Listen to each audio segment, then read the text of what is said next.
5 seconds. Friends, it is now more than a month since we last met in New Delhi to discuss the food situation.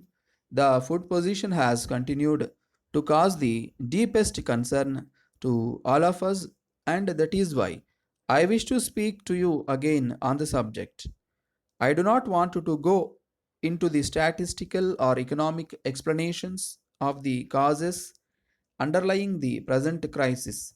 We have to face the situation as it is today.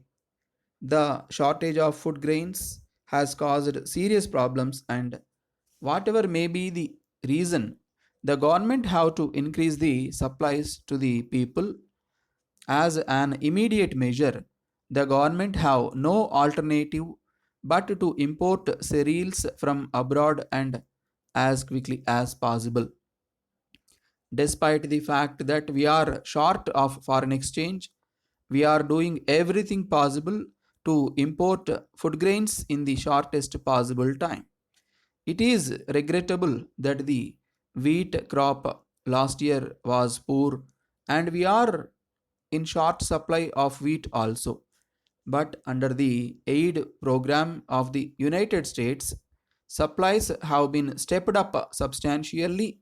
Some time back, there was a bunching of ships in the ports of Calcutta and Bombay. There was some trouble about the unloading of ships carrying food grains. Quick steps were taken to remove the difficulties of the workers, and the situation appears to have improved considerably.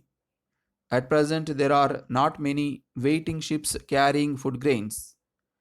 I would like to appeal to everyone working in the ports to remember that food grains are vital for the community and the workers should not in any way become responsible for aggravating the present complicated situation.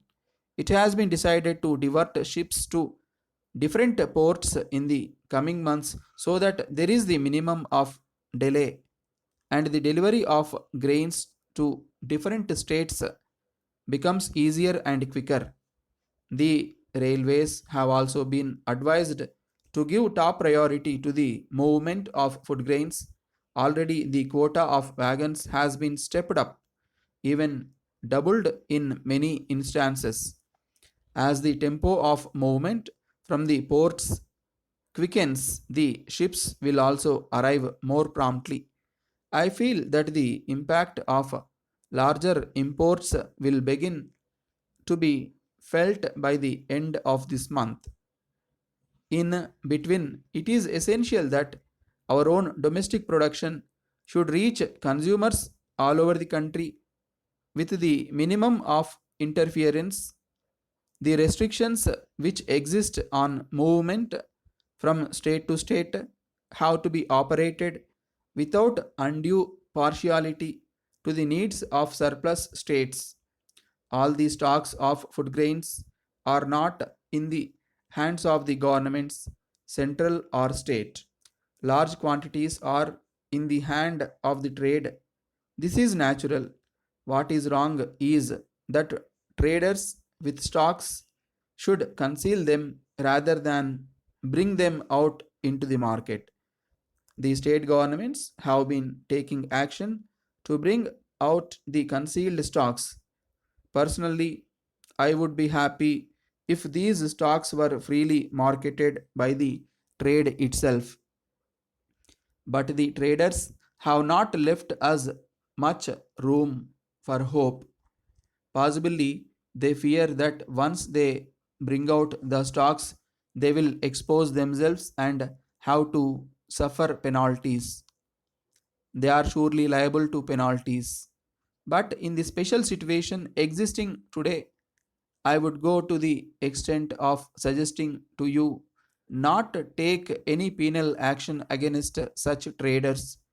The stocks may further be allowed to be sold in the open market at a reasonable price. However, after the lapse of the period of grace, firm measures will be taken as has already been done in some places. I do not want to say more about this point. Letter from the business manager, Messrs. Johnson and Company, Bombay, to the director, International Trading Company, London. Dear sir, we are much obliged to your letter of the 10th instant and wish to inform you as follows. We are glad to know from your letter that you are looking for an agent for the sale of your goods in this country. In this connection, we would like to inform you that we shall be glad to act as your representative.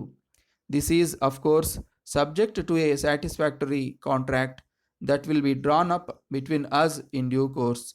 For 25 years now, we have also been in the business of dealing in a wide range of household goods. We are also very happy to enclose a list of names and addresses of several firms in this country and America with which we have regular business dealings. They would be willing to provide any references which you may require. Our bankers will also be in a position to provide any reference needed. We hope that our offer to act on your behalf will be of interest to you. If you would like to take the matter further, we suggest that you ask your solicitor to prepare a draft contract and send it on to me. There is no reason why we should not be able to enter into an agreement which would be to our mutual advantage. Yours faithfully,